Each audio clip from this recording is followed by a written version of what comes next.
Well, good evening and welcome back to Wednesday Night Live. I am your host, Ralph Lillig, coming to you from Pocatello, Idaho, in the beautiful Portneuf Valley, gateway to the great Northwest. We're glad you could join us. Got a lot to cover tonight. I've got some video clips I think you'll find interesting. I hope you will. And we'll start off as we do every year. Let's get ahead of ourselves. Every week at this time. And we're going to remind you about Compassion and Hope Pregnancy Center, 478-HOPE. As I've told you, if you're living out of the state, the area code for the entire state of Idaho is 208. Then all you have to do is dial 478-HOPE. Ask what you can do to help save a life. These folks are the exact opposite of Planned Parenthood. In other words, they are all about life. They help young couples, young mothers, struggling folks, and they need your help. They're a completely voluntary organization or volunteer organization. They have no money. It's a shoestring operation. They don't get billions of dollars like Planned Parenthood and the rest of their ilk. So please call Compassion and Hope Pregnancy Center here in Pocatello, Idaho, 478-HOPE. You'll be glad you did. They'll be glad you did. And who knows, you may just be that person that had something to do with saving a baby's life or saving a family. And God will bless you in kind. Well, we've got a lot to cover tonight. There's so much going on in the news today. It's hard. When I'm trying to put this show together, it's really difficult for me to decide what to put on the program. The areas that we could be covering, and we'll cover very briefly, illegal, undocumented aliens, however you want to do it, our southern border being completely overwhelmed and overrun by illegal immigrants, not just from Mexico as in the past, all of South America, and mostly Honduras and I think El Salvador, but also we're getting people from China coming across the Mexican border, getting people from the Middle East, and that's not good news. If you've been watching television, and it doesn't matter what channel anymore, you'll see about this extraordinarily brutal and evil group called ISIS, part of the Brotherhood, the religion of peace, but in the extreme part of that religion, extreme murderous part of it. We could be talking about the Obamacare, which is still hot on. In fact, I was listening, running some errands today, and I happened to hear something that was on the Blaze the other night. And if you don't subscribe to the Blaze, you may want to consider theblaze.com. That's probably the only place you're going to get the other side of the coin. You're going to get more truth than fiction and more truth than fancy about what's actually going on in the world. And they made an interesting commentary. I looked it up, and it had to do with Obamacare and the fact that the Health and Human Services, now these are the people who are administering this whole Obamacare nightmare. It turns out that they have 2.9 million pieces of data that they can't verify. They don't know who these people are. They were able to clean up maybe about 300,000 of those.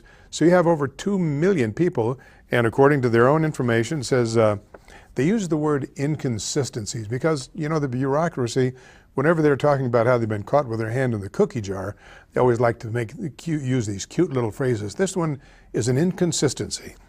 HHS Office of Inspector General released a report saying there were 2.9 million pieces of data that proved difficult to resolve, and that the federal Obamacare exchange was only able to resolve about 300,000 of these problems.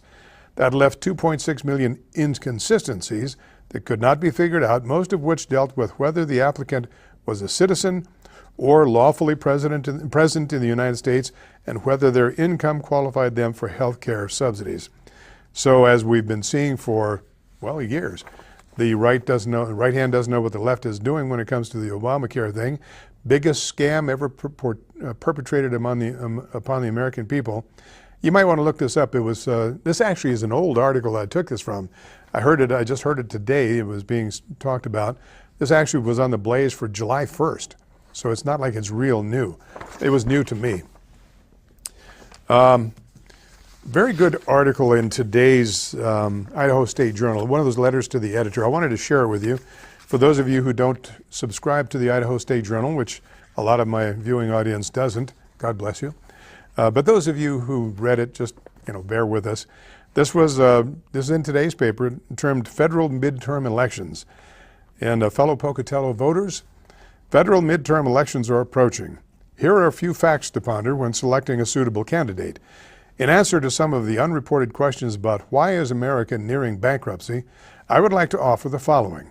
Please consider these facts when checking a candidate's position and/or previous actions regarding the illegal immigrants that have flooded our country. And seemingly nothing is being done to curtail this flood of human beings.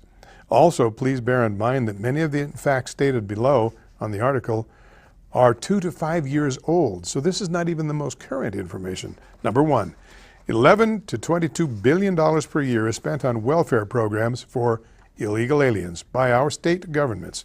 Number two, $25 to $25 billion per year are spent on food assistance programs such as food stamps, WIC, and free school lunches for illegal aliens. Number three, $2.5 to $3 billion per year is spent on Medicaid benefits for illegal immigrants. Number four, $12 to $15 billion per year is spent on primary and secondary education for children that are here illegally, and many cannot speak a word of English. And of course, they have to be taught in their native language. Wouldn't be fair to teach them in English. Number five, $17 to $20 billion per year is spent for education of American-born children of illegal immigrants. These children are referred to as anchor babies. Number six, $3 billion per day is spent on the incarceration of illegal immigrants. Last figure I saw was something like 35 to 40% of those incarcerated are illegal immigrants. Approximately 30% of all, well, here we go, approximately 30% of all federal prison inmates are illegal immigrants. Number eight, $90 billion per year is spent by federal agencies for welfare and social services for illegal immigrants. This is in addition to the dollars spent by state government, as stated in point number one. Number nine, approximately $200 billion per year is suppressed wages for American citizens are caused by illegal immigrants. Number 10, by an educated guess, in 2006, approximately $45 billion was sent to illegal immigrants' families in Mexico. Those were all dollars upon which no U.S. taxes were paid. Number 11, something very concerning, in 2009, 5 years ago, approximately 1 million sex crimes were committed by illegal immigrants. I have spoken with many folks in Pocatello who do not have a small clue as to what the illegal immigrant situation is causing. The reason? NIMBY. The problem is not in my backyard. Talk with folks that live in border states and you'll get an earful about what is happening in their states. This is not a border states issue. It is an American problem. Every American must demand that their legislators take immediate action to try to stop this flood of people into our country. It will only be a matter of a very few years until these illegal immigrants will have the strength to influence and control elections. If not by direct votes, it will be through coercion of neighbors and legal friends. It is no big secret that there is power in numbers. Folks, they are rapidly building the numbers. Wake up. Demand that elected representatives do something positive to stop this flood of human flesh. This is by Dick Elliott here in Pocatello. Well stated, Dick. And this stuff is right on the internet. You can go look it up yourself. And he didn't give the websites for all of this documentation. I have seen it. I had pulled it up on another issue. I didn't read it to you. But every one of these things here, you can go to a website that shows the facts, figures from authentic sources. So he didn't just dream this up. These are, we're being overrun. Now, interestingly enough, the problem and the most visible problem, of course, has been from the southern border. But one of the things that's happening that we're hearing very little about and should be of great concern to all of us is the explosion of new Americans, and I use that advisedly because you'll understand why, new Americans within the Muslim communities. The explosion of Muslims in this country it's been amazing. Nobody ever talks about it. It's like people are scared to death to say anything that will rile the religion of peace and our Muslim brothers. Nobody talks about it. But it's estimated that at the current birth rates, now France, Germany, Britain, Denmark, and I believe Holland already have such large Muslim constituency that the Muslims are now running those countries, directly or indirectly. Those nations have basically abdicated their position in the world. And a lot of it was done by terror and intimidation. A lot of it was done just by multiplication of birthing. Muslim families typically are large, 8, 10, 12 people to a family. It has been estimated that in this nation, the United States of America, as we know it today, in 25 to 30 years, the Muslim population will be big enough as a voting bloc to be able to vote in anybody they want to any office they want to, and you won't be able to do a thing about it. Bye-bye, America. That might sound a little extreme. Look it up. Don't take my word for it. Many of you won't anyway, so look it up. Well, let's get to, as I said, there are so many things we could talk about, but we would be remiss if we didn't spend some time talking about what's going on in the Middle East. Now, as you know, there has been an obvious, it is so blatantly obvious that even CNN and MSNBC, that bastion of the far left, the loony left, even they are starting to realize that the religion of peace is anything but, and that they are dead set on destruction of the Jews and Christians of the world and in establishing a world caliphate. That may not sound like much to you, but it is. It is an extraordinary thing that's happening. Just to try to add a little humor into a very dark thing, I want to share have you seen the Trunk Monkey cartoon or the advertisements? It was made up by a car dealer called Trunk Monkeys. I've shown you a couple of them. I've got one tonight. I hope you get a kick out of it. Kind of lighten the mood because it's going to get heavy here in a minute. Are we good to go on that one, Josh? Okay, Trunk Monkey.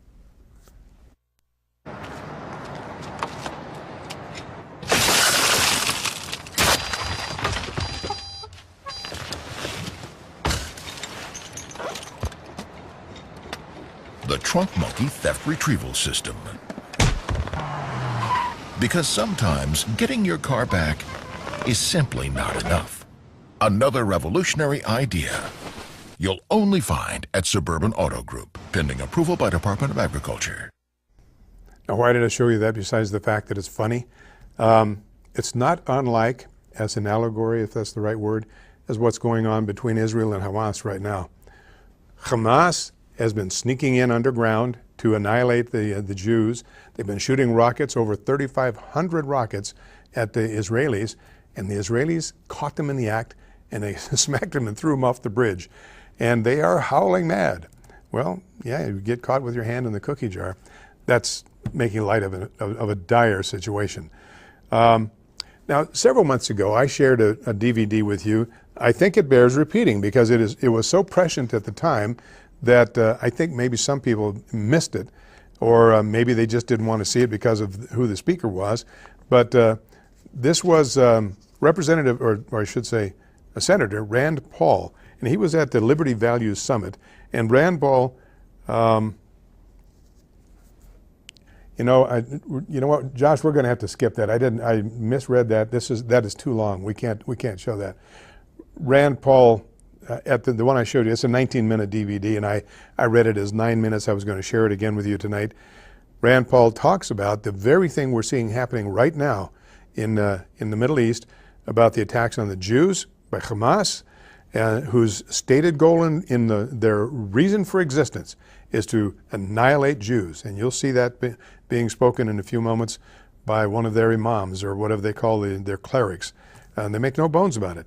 And then you see ISIS, whose stated their stated goal is to have a one-world caliphate and to annihilate all Christians and Jews. So they're a little more selective, or a little less selective, however you want to do it.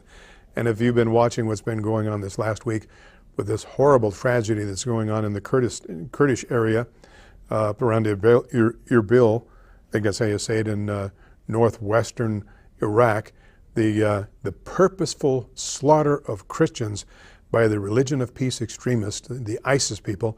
Now they're being called ISL. I'm not really sure what the L stands for. Heard one today that, now yesterday and the day before, I heard about one of these soldiers of Allah, these religion of peace fanatics, who was cutting off the heads of children, babies, cutting off their heads. Today I learned that they have been cutting children in half. It's just as disgusting as it sounds, cutting them in half. All in the name of Allah. Their religion of peace is God. So this, what is happening here, we can no longer just put our heads in the sand and say, well, those are just the extremists. Whether they are or not, they're the ones running the show. They're the ones who are, their base is apparently in Syria, and we know what that madman's been doing over there. And they have spread their, well, they've already called it a caliphate. It isn't yet, but they've called it that, an area bigger than one of the eastern states, Connecticut, I think it is. Just heard this area is bigger than the state of Connecticut. Now, by Western standards, that's a small state, but that's a considerable piece of area. And our allies, the Iraqis, because of their mismanagement from the top, fled, left the ISIS people a lot of our sophisticated machinery. Now we're having to destroy our own machinery to try to slow these people down. But these are beasts, these are animals, and their only desire is to kill anybody that disagrees with them, and they're getting away with it. I am hoping, I am praying that, and this is going to sound very melodramatic, but I mean it from my very heart, that God will rise up, that He will raise up a mighty, mighty band of warriors who will smite these people like so many flies on a tabletop, because they are subhuman. And the fact that and you know, we hear all these simplistic things about, well, these people have hijacked Islam. Really? Well, read the Quran. Have they? Maybe they have taken parts of it to extreme, but the very basis of Quran is submit or die, or pay the dimitude. There is no other choice. This religion of peace that they are touting, that you know, these are just extremists. This is the basis from which they draw their extreme attitudes. It comes from their Bible, their Quran. Now, people will say, and it happens all the time, you get these knee-jerk liberals, the left-wingers, that say, well, you know, Jews did that, the Christians did that. Maybe they did, maybe they didn't, but they haven't done it for 3,000 years. The Jews haven't done it for 3,000 years. The Christians haven't done it for 1,000 years. There comes a point when people have to wake up to being human. And here we are, Islam now is 14 centuries old, and they are still living in the Dark Ages, and they are tolerating these beasts who will behead children, not just men and women. They will behead babies, children, and they do this in the name of their Allah. You might be interested, before Muhammad had his visions and invented Islam as it is today, and it goes much deeper than just the Quran. You can't, if you're going to study Islam, you can't just read the Quran. First of all, it's very difficult to read because it does not subscribe to Western ways of reading.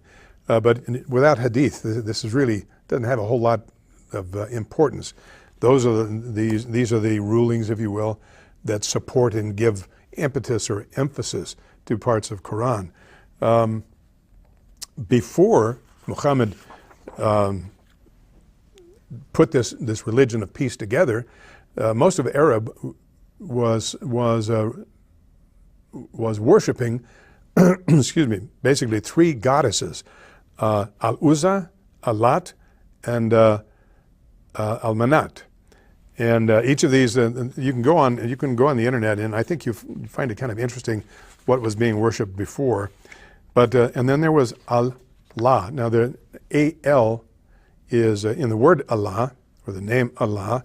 That is it is translated as meaning God. Allah is not God, not the Western God, not the God you and I know, not the God of the Judeo-Christian ethic. It's a foreign God to us. But he kind of did some different things besides his visions and his prophetic things that he came up with. He kind of took this Al-Uzza, Al-Lat, and Allah, two words, it was hyphenated, and made it into Allah, what we see today as the God of the Quran. Interesting reading. It can be a little heavy sometimes, and it's not always a lot of fun, but it's interesting. If you wonder where this all came from, remember now that Islam is the latecomer. First the Jews and the laws of Moses and the prophets, then the Christians who, as Christians would say, completed the Judaism, the messianic part of the Jewish prophecies. And then in the 7th century, about the middle of the 7th, early in the 7th century, 638, I think, is when Islam started on the march. And it has always been at the tip of the sword. It has never been by peaceful means, unless they could buy it, as Saudi Arabia has been buying this country piecemeal and putting in their madrasas and buying our politicians. This alleged leader of our nation has a number of of Muslims on his staff in various czar positions. But I digress. Let's go to another piece of film. I think you'll find this. Josh, are we ready on that playlist? Those 5? Okay. The first one is titled "Jerusalem, Jews and Muslims." Now this has no dialogue. You're going to have to read it. Josh, is there a way that I can overread while we're showing this? Are we hooked up for that? Okay. I will read it then from the screen. Please pay attention. Why Palestinians want YouTube to remove this video. Ever since I've uploaded this short film, I receive many threatening messages from Palestinian Arabs who write me they will put pressure on YouTube to remove this video. Please feel free to copy the video and help spread the truth they seek to deny. Jerusalem, Jews and Muslims.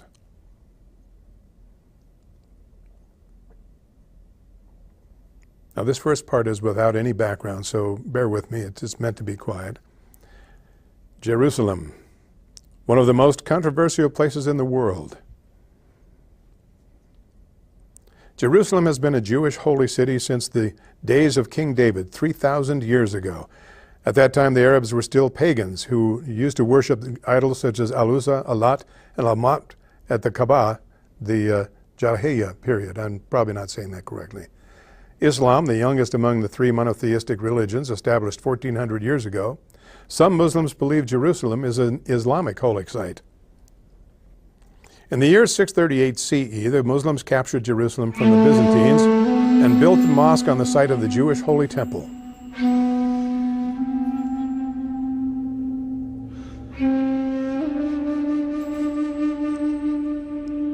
Whenever Islam has conquered any place, they always build their mosque on the site of the holy places of that nation to show that they've conquered and that Islam reigns supreme.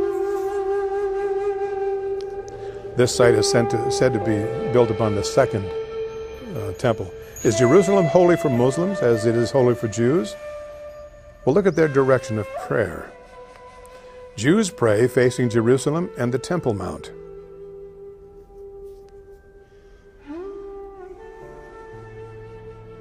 There you see the so-called Wailing Wall.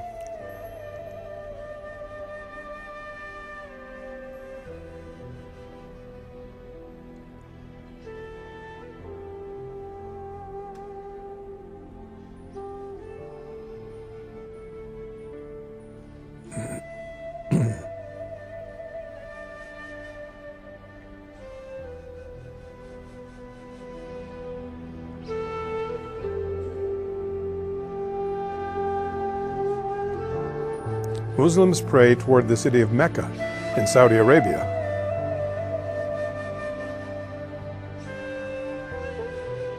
This is Paris, France. The world has stopped for them to have their prayers right there in the city streets.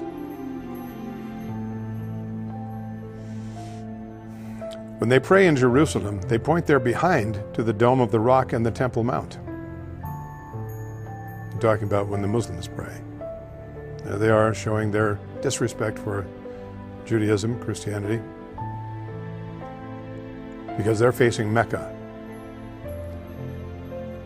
Their spot in Jerusalem is actually number 3, I think it is, on their holy hit parade. It's not number 1 or number 2.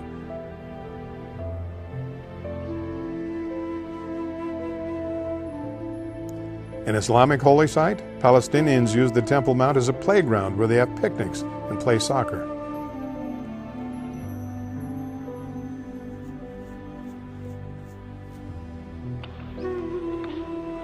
You saw the arrow pointing to the Dome of the Rock, which is a very holy site for Christians and Jews, certainly Jews first.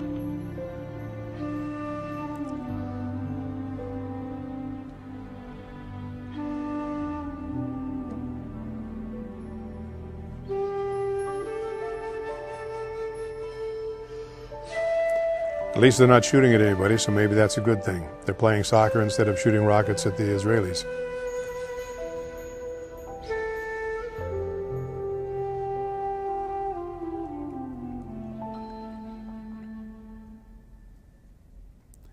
The Muslims have just recently closed this off to Christians again. It was open, it had been closed, and it was open again.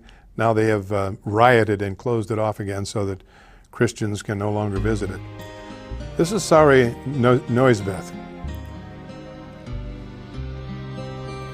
Sari Noisbeth, a Palestinian professor and the president of the Al-Quds University, wrote an essay for this book.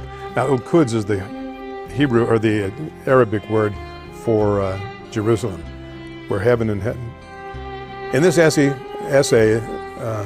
Sari Noisbeth admits that the Temple Mount is a Jewish holy site. Threats from Palestinian extremists made him go underground because he had the temerity to be honest. The religion of peace doesn't like that.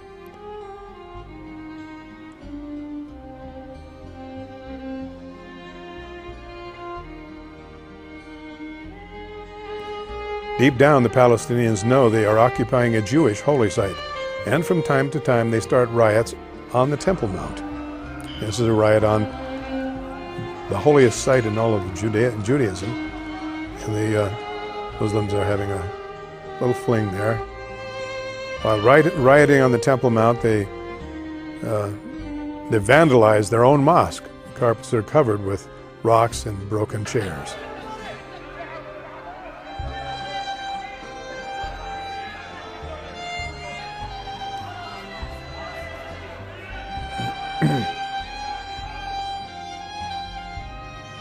The disrespectful behavior in Jerusalem and the Temple Mount is not surprising. After all, Jerusalem, Al-Quds, is mentioned in the Quran 0 times, while in the Bible, Jerusalem is mentioned 667 times. But not only Jerusalem is not mentioned in the Quran, Palestine is not mentioned either. Of course, you recognize Yasser Arafat kissing the Quran, which he disrespected regularly.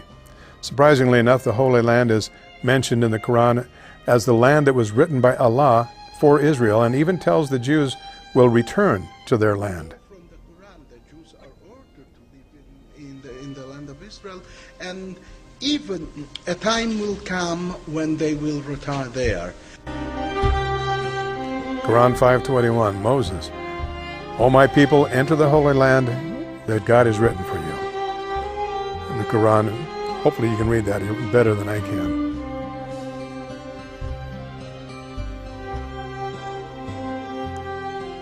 Jews are coming back from the diaspora, as is written in Ezekiel 36:21, or 24 rather.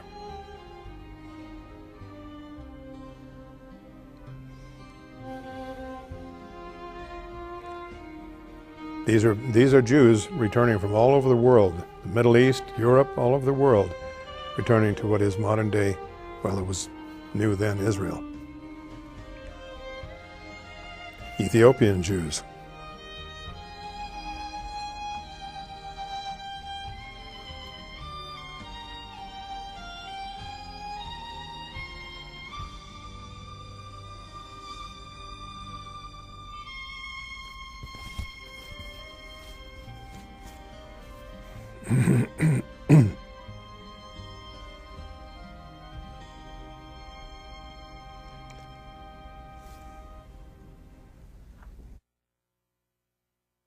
Do a program that talked about the history of Israel. In fact, that there has never been a Palestinian state. Palestinian is a term that was actually dreamed up by the Romans centuries ago, but the Palestinians have never had a state. They have never had a cohesive government. So what you see today, where Israel is, that was spoken of in the scriptures, Jewish and the Christian scriptures, 3,000, 4,000 years ago. Palestinians have never had any legal claim to that territory. Well, here was an interesting, I was talking to you a minute ago about things that are happening in the news, and CNN, Candy Crowley. Candy Crowley is, certainly has her own agenda, her own way of looking at things. She recently made, I would say, the mistake of trying to put Bibi Netanyahu, Prime Minister of Israel, tried to put him on the spot, tried to make Israel look like the bad guy in this whole Hamas-Israeli conflict. So, Josh, are we good to go on that one? All right, let's roll that. Candy After a pause in fighting Saturday, Israel resumed its offensive in Gaza today, but now Hamas says it wants a ceasefire after initially rejecting one. Joining me now, Israel's Prime Minister Benjamin Netanyahu. Mr. Prime Minister, it is good to see you this morning, and thank you for your time. Will you accept this ceasefire as you understand it that Hamas now seems to support? Well, Hamas doesn't even accept its own ceasefire. It's continuing to fire at us as we speak. Israel has accepted 5 ceasefires since this conflict began. 5. We accepted them and we implemented them, including 2 humanitarian ceasefires in the last 24 hours, which Hamas rejected, as they rejected all the other ceasefires, and they violated them. So you say Israel resumed its offensive. No, we didn't resume our offensive. We had a ceasefire, they violated it, and now they're violating their own ceasefire. And obviously, we'll take whatever action is necessary to protect our people, including against the terror tunnels that they're trying to dig against us. Hamas is simply continuing all its operations, and Israel will not let this terror operation decide when it's convenient for them and not convenient for them to attack our people, when it's convenient for them to restock and reload, and when it's not convenient for them. We'll do whatever is necessary to protect our people. So to be certain that I understand, did someone from the UN or elsewhere come to you and say, Hamas has agreed to a ceasefire and here are the terms of it? Or are you just hearing this and seeing what's happening in Gaza and know that there is no ceasefire? Well, as I say, there were 2 ceasefires, humanitarian ceasefires, brokered by the UN in the last 24 hours, which we agreed Hamas has violated. We maintained it. We allowed trucks to go in and so on for relief, for food, for drugs, for everything else that is needed in such cases. Hamas violated it. Now Hamas has floated that it wants a ceasefire beginning at 2 o'clock, and they've attacked us after that. So they're violating even their own ceasefire. And under these circumstances, Israel will simply do what it must do, what any country would do to defend its people. Mr. Prime Minister, your defense minister recently talked about significantly broadening the ground operation in Gaza, asking soldiers, Israeli soldiers, to be prepared for that. There's a member of parliament talking about, quote, the next phase. What is that next phase? What is broadening the offensive mean? Look, I'm not going to talk about specific military operations, but Israel is doing what any country would do, and certainly the U.S. would do. If 80% of your population were under rocket fire, and you had 60 seconds or 90 seconds to get into bomb shelters, if terror tunnels were dug underneath your border in order to come in and explode your kindergartens and massacre your people and kidnap American citizens, you would take action. If America was attacked by land, by sea, by air, you would take action. So Israel is taking action to neutralize this threat, and I'm not going to get into the specifics. Obviously, we hope we can get a sustainable quiet as soon as possible. I think the only path to do that is by adopting the Egyptian initiative that basically has no conditions except to try to begin to have a ceasefire, a cessation of all hostilities, and try to address the 2 underlying issues here. Security for Israel, which means demilitarizing Gaza and from all these rockets and tunnels and so on, and social and economic relief for the Palestinians. I think the 2 are intertwined. I think you can't get social and economic relief for the people of Gaza without having assured demilitarization, because otherwise all the money, all the concrete, all the cement that will go in will not be used to offer relief to the people of Gaza, but to build more terror tunnels and more rockets and more missiles. We need demilitarization. That's critical. Do you disagree with the characterization that Israel is thinking about significantly broadening its operation in Gaza? Candy, we will take what action is necessary to defend our people, both in the tactical sense and the strategic sense. So is the military goal here for Israel to shut down all of the tunnels and stop Hamas from its constant firing of rockets into Israel, sort of destroy their infrastructure, or is it something short of that? Well, I would say we want to stop the firing of rockets for sure, but we also want to dismantle the tunnel the terror tunnel networks that we've uncovered. I don't know if we'll have 100% success. Our soldiers are dealing with that right now.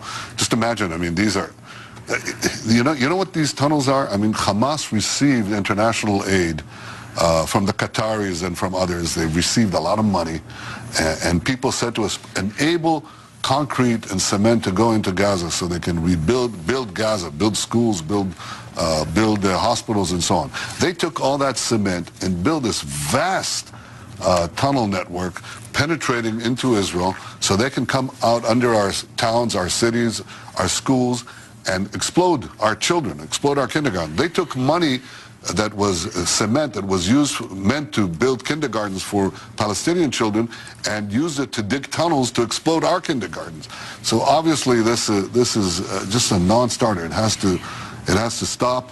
And I think that one of the things that we're dealing with right now is how to dismantle this tunnel network. Our forces are busily engaging in it.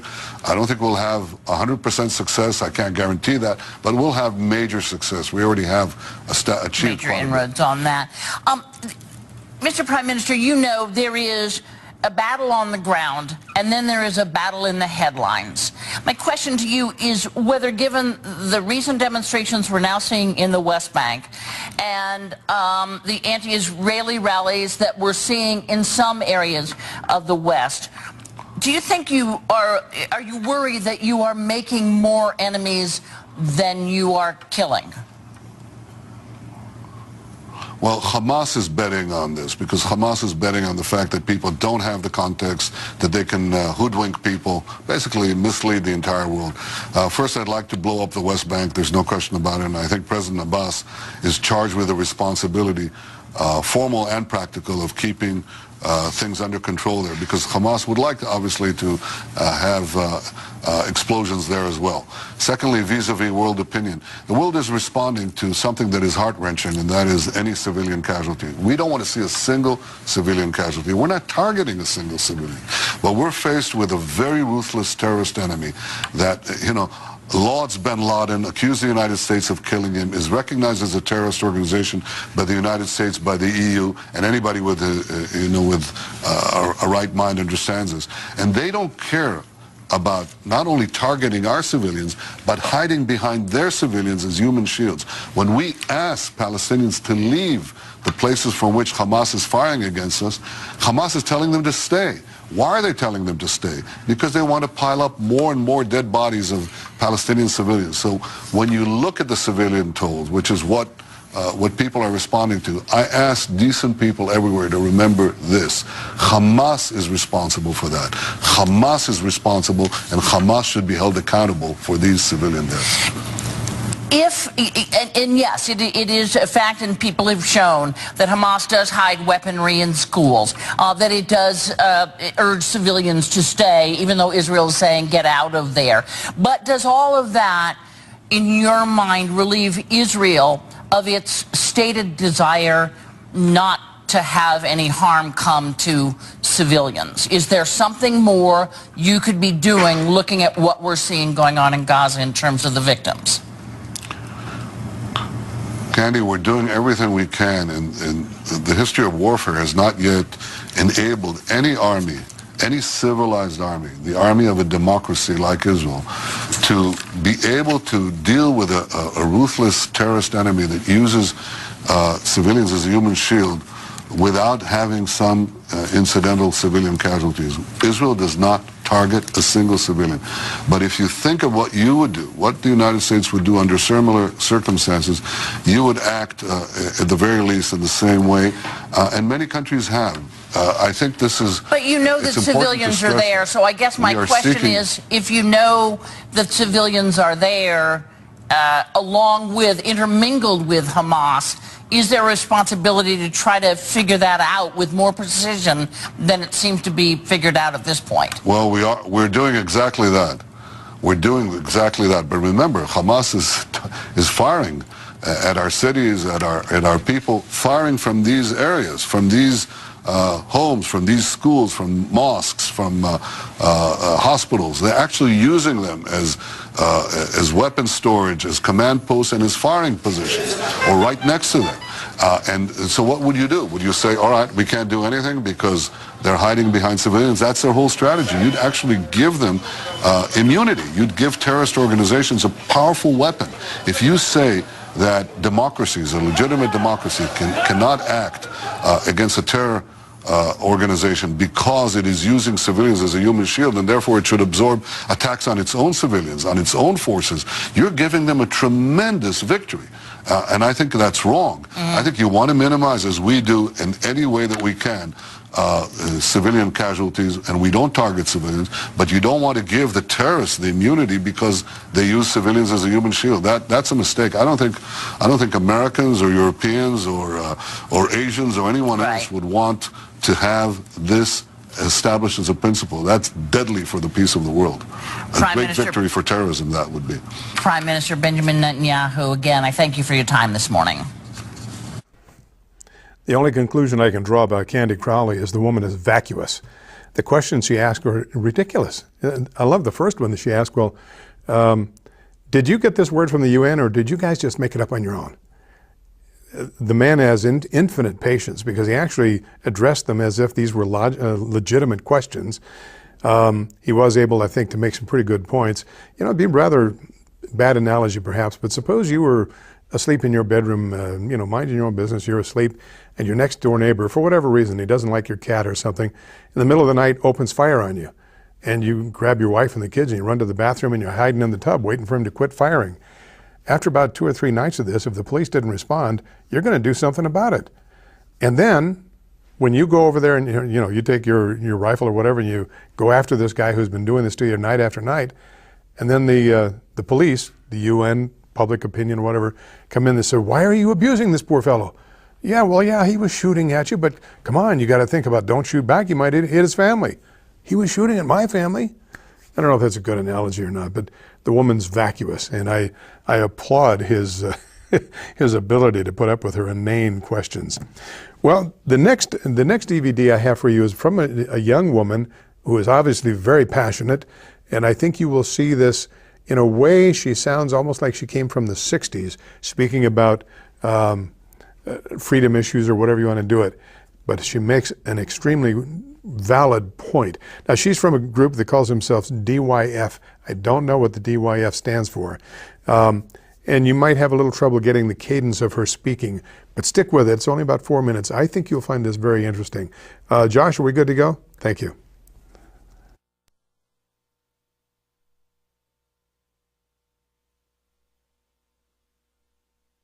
Let me take you back a few years ago, if I may. It is April 1st, 1933. The Nazis have won a large number of seats in the German parliament. They call for a national boycott of Jewish businesses. They post signs on Jewish businesses that say, "Don't buy from Jews," and "Jews go to Palestine." These boycotts spread to Poland and to Austria, to Canada and even the US, to Hungary and to the Middle East. Hotels, restaurants, and cafes bar Jews from entry.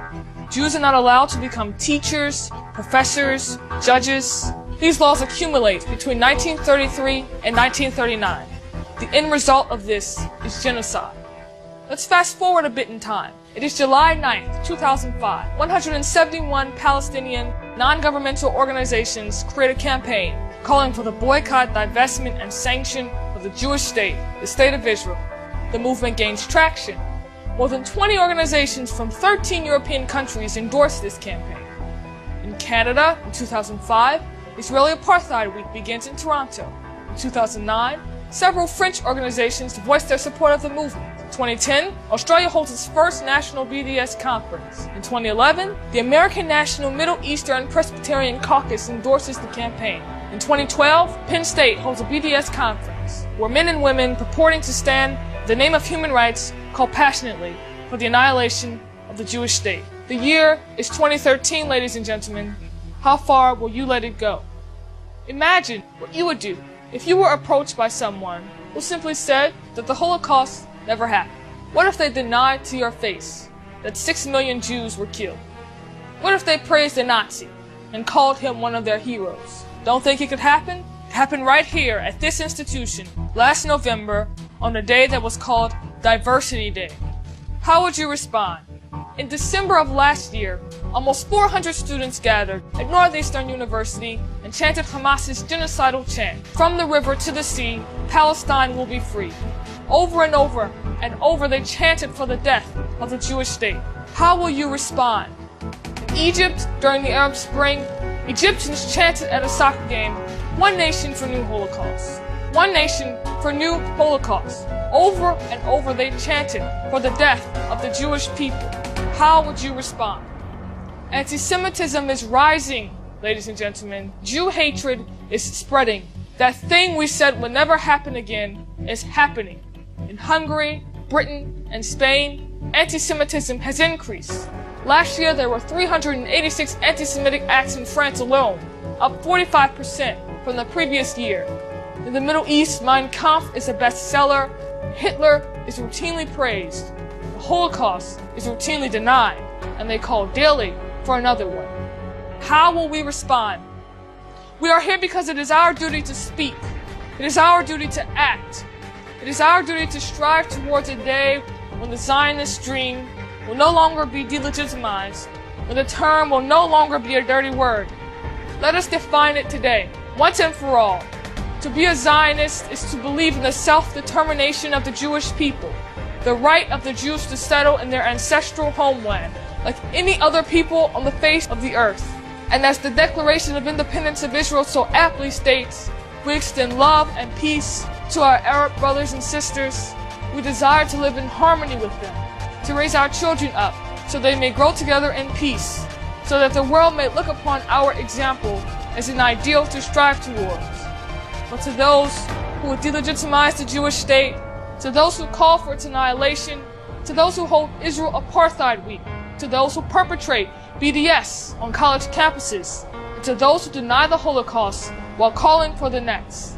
Today, let it be known that you will fail. We will no longer sit idly by while these things happen. Israel is the great cause of our time.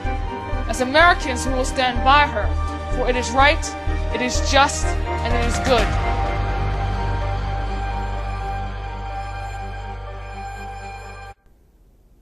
There you have it. I don't know who DYF is. I don't know if this young lady is a Jew. You don't have to be a Jew to be a Zionist. And what is a Zionist? Well, it's someone who believes that Israel, that Zion should be a state, should be allowed to be what they are. But I loved her passion, and her point was well made.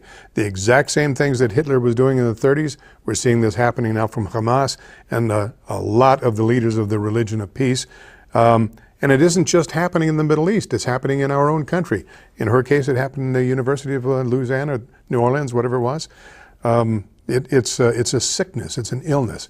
And I was so pleased to see this young woman speaking with such passion, and very definitively, I thought, to let's stop this stuff. Let's not have another anti-Semitic wave. Let's not have it in our country. We're better than that. We're bigger than that.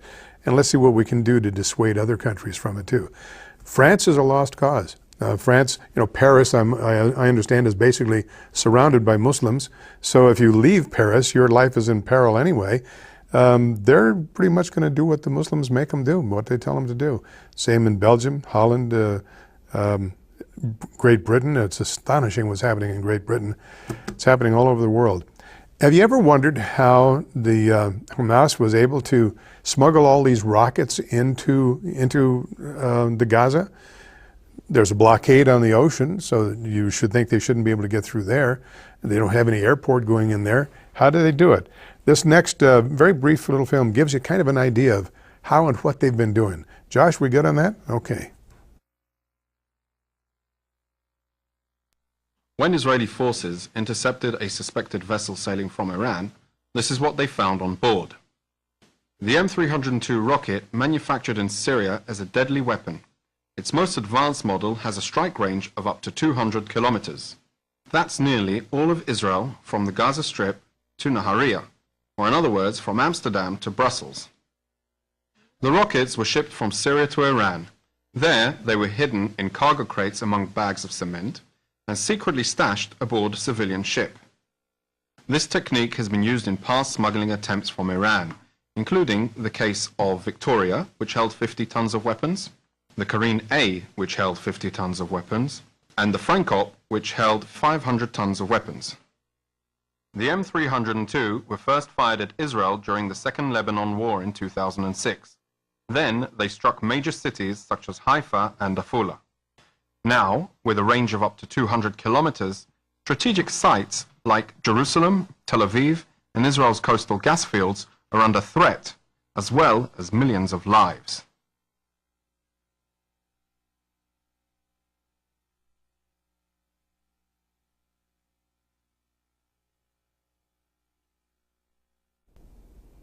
If you study a map of Israel, you see up there by the Golan Heights up there at the top, the distance from the heights to the ocean is only 8 miles.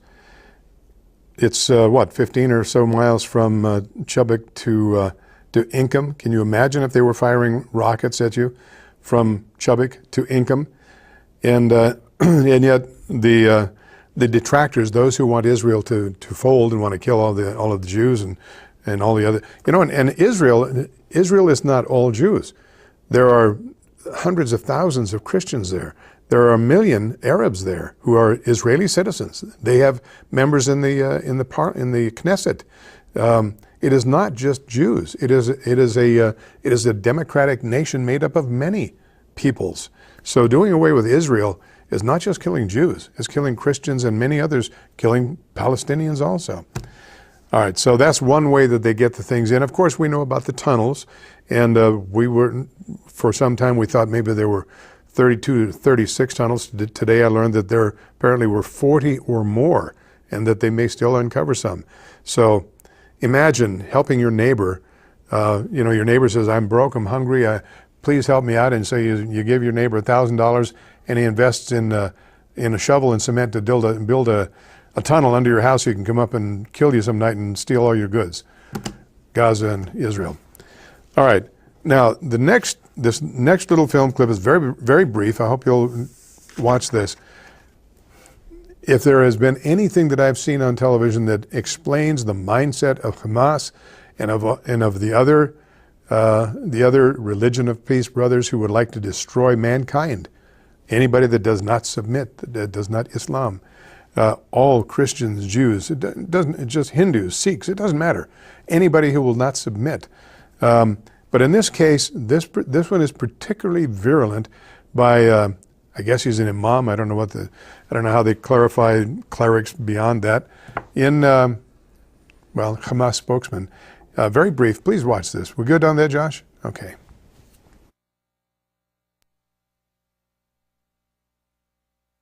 عقيدتنا في قتالكم أننا سنبيدكم على بكرة أبيكم ولن نبقي منكم أحدا لأنكم ظلام الأرض وشذاذ الآفاق ومرتزقة الزمان بل مرتزقة كل زمان.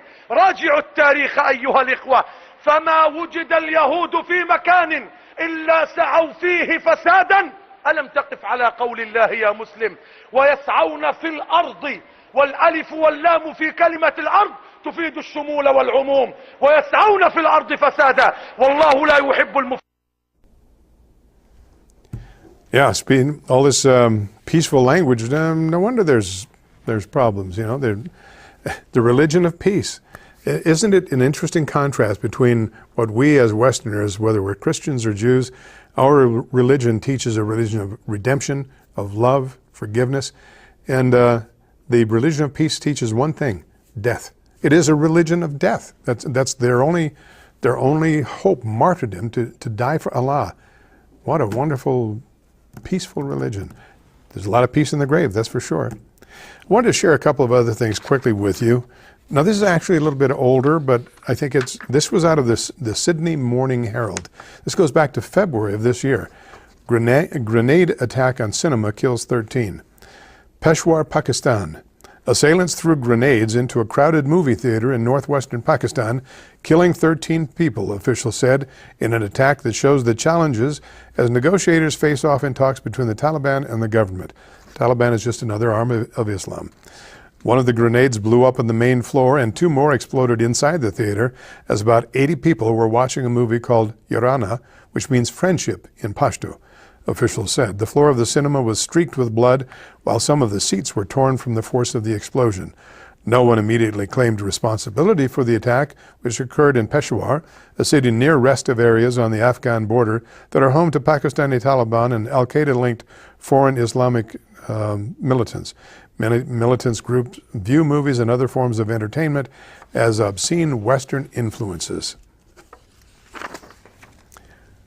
This was, and this goes back a little ways also, but this was actually out of the ISJ, and it goes back to March. Now, if you were at the City Council meeting March, I guess it was the 12th, March 12th, I think it was. If you were at the City Council meeting, you saw Pastor Jim Jones speaking out about the mosque, which was approved that night. But this was a letter that followed some little time after that, and it was responding to an editorial that was written by whomever in the Idaho State Journal. The article reads, "Your editorial entitled Knee-Jerk Fear of Pocatello Mosque Unjustified," and subtitle, "Don't Assume Those Looking to Open Worship Center Want to Wage Jihad on Southwest Idaho," was printed in the Idaho Press Tribune February 18th, 2014. The naivete in your article is astounding. History is a good teacher. It is the students that ignore the lessons under the guise of being tolerant and open-minded. Based on what has occurred around the world in your lifetime and the Quran's direct instructions of what the devout Muslims are required to do to infidels, you have no basis to deny the truthfulness of what Reverend Jim Jones said. Quote, "The Islam faith preaches intolerance and violence against Christians and Jews." And I would say he was a little prescient if you're watching the news today. The "just let us love everybody and get along and accommodate whatever attitude and actions" are a slippery slope that has many unintended consequences, one of which is far-reaching societal influence in all areas of life in Pocatello, just as it has elsewhere in the world. All it takes are for 5% to be Muslim. Your description of Islam was correct or accurate, but your comparison of it to Christianity is totally misleading. Under Islam, life has no value or reason for hope of heaven unless you are a martyr. Under Christianity, life is valued, and hope of heaven is promised by the only leader of any religion that rose from the dead. The most outrageous lie is that Muslims abhor the violence that occurs in the Middle East. That is exactly what they want everyone to believe. Name one imam or Muslim organization that condemns the violence against non-Muslims anywhere in the world at any time. There are none, as it is all done for Allah as commanded in the Quran. The mosque was approved, the camel's nose is in the tent. And that was written by William Allen Freeman of Nampa.